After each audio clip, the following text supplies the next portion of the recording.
어제 전국 23개 지역에서 재보궐선거가 치러졌습니다. 선거 결과를 무겁게 받아들입니다.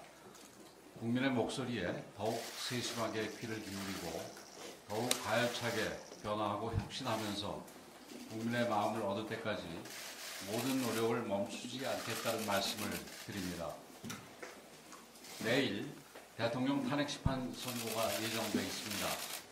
국회 탄핵소추 이후 111일, 변론 종결 이후 38일 만입니다. 지금 우리나라는 대통령 직무 복귀를 주장하는 국민들과 이를 반대하는 국민들로 갈라져서 극단적인 대립을 보이고 있습니다.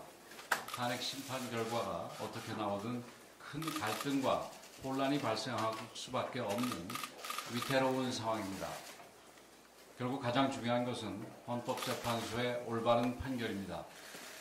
헌재가 국민들께서 납득할 수 있는 공정한 판결을 내려야만 판결 이후의 갈등과 혼란을 최소화할 수 있습니다. 헌법재판관들께서 법리와 원칙, 한 사람 한 사람의 양심에 따라 올바른 판결을 내려주시기를 기대합니다. 그런데 판결을 앞둔 이재명 대표와 민주당의 태도는 정말 충격적입니다. 이재명 대표는 승복 여부를 묻는 질문에 승복은 윤석열이 하는 것이라며 사실상 불복을 선언했고 민주당 의원들의 불복 선언이 줄줄이 이어졌습니다.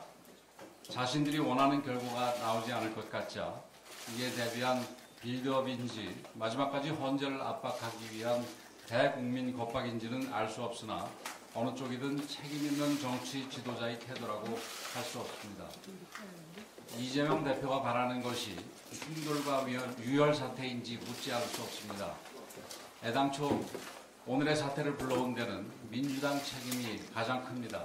민주당은 윤석열 대통령 취임 이후 30번의 공직자 줄타랙, 무자비한 핵심 예산 삭감, 이재명 방탄 법안과 사회 갈등 법안 일방 통과 등 정부의 기능을 마비시키는 의회 독재를 멈추지 않았습니다.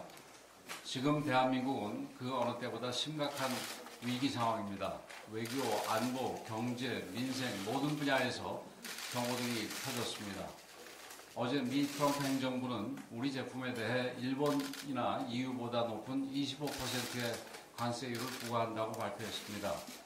수출 중심의 우리 경제에 큰 타격이 예상되는 상황입니다. 이대로는 우리의 미래를 장담하기 어려운 상황에 처해 있습니다. 이 위기를 극복하고 다시 도약의 길로 나아가려면 가장 먼저 정치부터 달라져야 합니다. 정치가 갈등의 조정자이자 사회통합의 마중물이 되어야 합니다. 아무리 의견이 달라도 대화와 타협을 통해 문제를 해결해 나가야 합니다. 그리고 그 과정은 반드시 법과 제도의 틀 안에서 이루어져야 할 것입니다. 민주당의 대우각성과 승복선언을 강력하게 촉구합니다. 국민 여러분들께도 간곡하게 호소드립니다. 설령 받아들이기 힘든 판결이 나온다 해도 법과 제도의 틀 안에서 그리고 대화와 타협이라는 정치의 본질을 지키며 대안을 모색하고 절충안을 만들어 나가야 합니다. 그런데도 갈등을 부추기고 혼란을 키우는 정치 세력이 있다면 국민 여러분들께서 과감하게 퇴출시켜 주시기 바랍니다. 또한 어떤 경우에도 국민의 생명과 안전보다 더 중요한 것은 없습니다. 선거 당일 그 어떤 불상사도 있어서는 안 됩니다.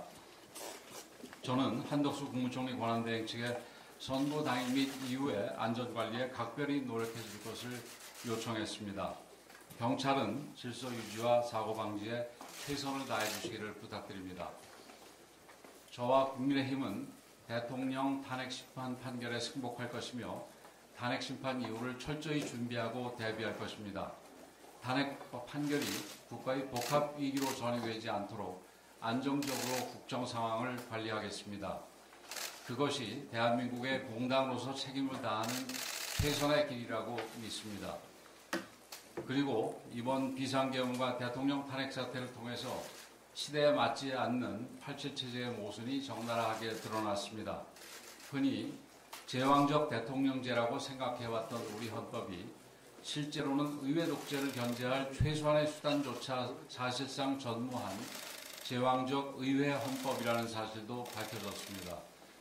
내일 헌재 심판 결과가 대통령 직무 복귀로 결정된다면 우리 당도 서둘러 적극적으로 개헌을 추진하겠습니다.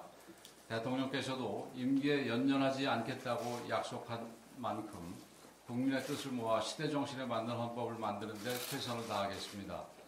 행정부, 입법부, 사법부 어느 것도 특정 개인이나 세력에 장악되지 않고 다양화되고 다원화된 국민 요구를 담아내는 더 큰 헌법을 만들겠습니다. 이제 대한민국은 앞으로 나아가야 합니다. 이번 위기를 디딤돌로 대한민국 개혁과 대변혁을 반드시 이뤄내야 합니다. 국민의힘은 대한민국의 자유와 번영을 위해 모든 것을 바칠 것입니다. 감사합니다.